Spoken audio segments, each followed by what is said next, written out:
Muhammad, read.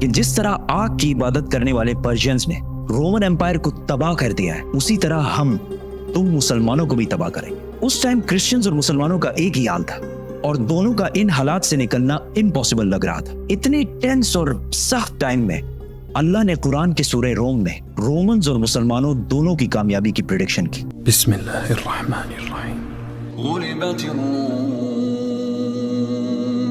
پاس والے ملک میں Romans defeat ہو چکے ہیں، لیکن اس ہار کے کچھ ہی سال بعد یہ دوبارہ کامیاب ہو گئے، اور وہ دن وہ ہوگا جب اللہ کی دی ہوئی فتح پر مسلمان خوشیاں منا رہے ہوں گے۔ ان آیات میں 2 پریڈکشنز کی گئی ہیں کہ آج تو رومنز ہار رہے ہیں، لیکن کچھ سالوں بعد رومنز دوبارہ کامیاب ہوں گے، اور اسی دن مسلمان بھی اپنی کامیابی کا جشن منا رہے ہوں گے۔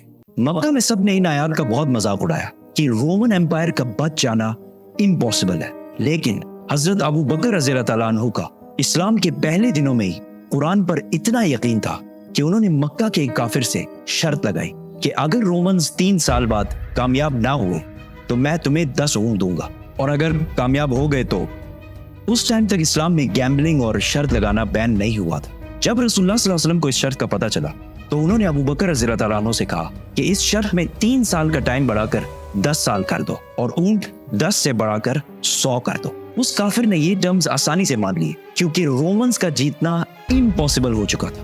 برٹش ہسٹورین ایڈورڈ ڈیبون، جس نے رومن امپائر پر 6 والیومز کی کتاب لکھی ہے، اس نے بھی لکھا ہے کہ قرآن کی اس پروفیسی کا 7-8 سال کے بعد بھی پورا ہونے کا کوئی چانس نہیں لگ رہا تھا، کیونکہ پرشینز بالکل رومن امپائر کی کیپٹل کانسٹینٹینوپل کے پاس پہنچ چکے تھے اور اسے چاروں طرف سے گھیر لیا تھا، بٹ کانسٹینٹینوپل کو فتح کرنا امپاسبل تھا، اور اس واقعے کے 900 سال بعد تک بھی کانسٹینٹینوپل کو کوئی فتح نہیں کر سکتا۔ آخر اسے آٹومن امپائر عثمانیہ سلطنت کے صرف 21 ایئر اولڈ سلطان محمد نے کشتیاں پہاڑوں پر چڑھا کر اسے فتح کیا تھا۔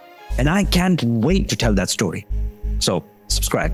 کانسٹینٹینوپل جب ہر طرف سے گھیر لیا گیا تھا تو ہراکلیس نے پرشین بادشاہ خسرو کو خط لکھا اور اس سے بھیک مانگی کہ تم جو کہو گے ہم کریں گے، صرف ہمیں زندہ رہنے دو۔ لیکن خسرو نے کہا ایک شرط ہے، تمہیں کرسچینٹی چھوڑ کر ہمارے ریلیجن مطلب آگ کی عبادت کرنی پڑے گی۔ تو رومن ایمپرر ہراکلیس اپنی کیپٹل کانسٹینٹینوپل کو چھوڑ کر بلیک سی کی طرف سے پرشین امپائر کی ناردرن سائڈ پہ آ گیا، اور اسی ٹائم رسول اللہ صلی اللہ علیہ وسلم بھی مکہ کو چھوڑ کر مدینہ ہجرت کر گئے۔ یہاں پر ہراکلیس نے پوپ سے مدد مانگی اور اسے کہا کہ پرشینز میرے خلاف نہیں ہے، یہ کرسچینٹی کے خلاف ہے۔ تو پوپ نے پورے یورپ سے پیسے جمع کیے اور ہراکلیس کو بھیجے، جس سے ہراکلیس نے پرشین امپائر کی ناردرن سائڈ سے ایک سرپرائز اٹیک کی تیاری کی اور پرشینز پر فل فورس کے ساتھ حملہ کر دی۔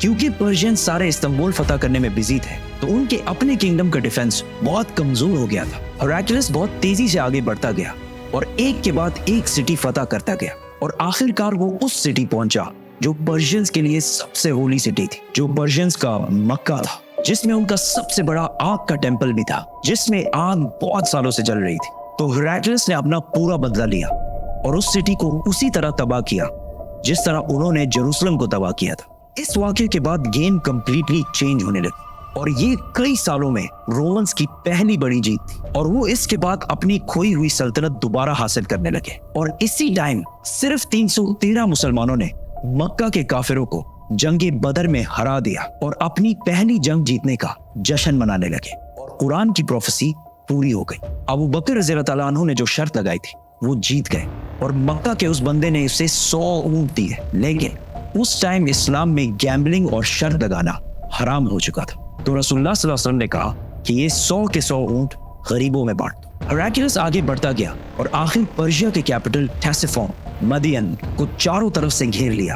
پرشینز کو جب کوئی اور امید نظر نہیں آئی تو خسرو کے بیٹے نے اپنے باپ اور اپنے 18 بھائیوں کے سر کاٹ دیے اور رومن امپائر کے سامنے سرنڈر کر دیا، اور اس جنگ میں رومن امپائر کا جتنا نقصان ہوا تھا وہ سارے پیسے واپس کرنے کا وعدہ کیا اور اپنی ساری فوج کو رومن امپائر سے واپس بلا لیا۔ مطلب پرشین امپائر بہت ہی بری طرح ہار گئی۔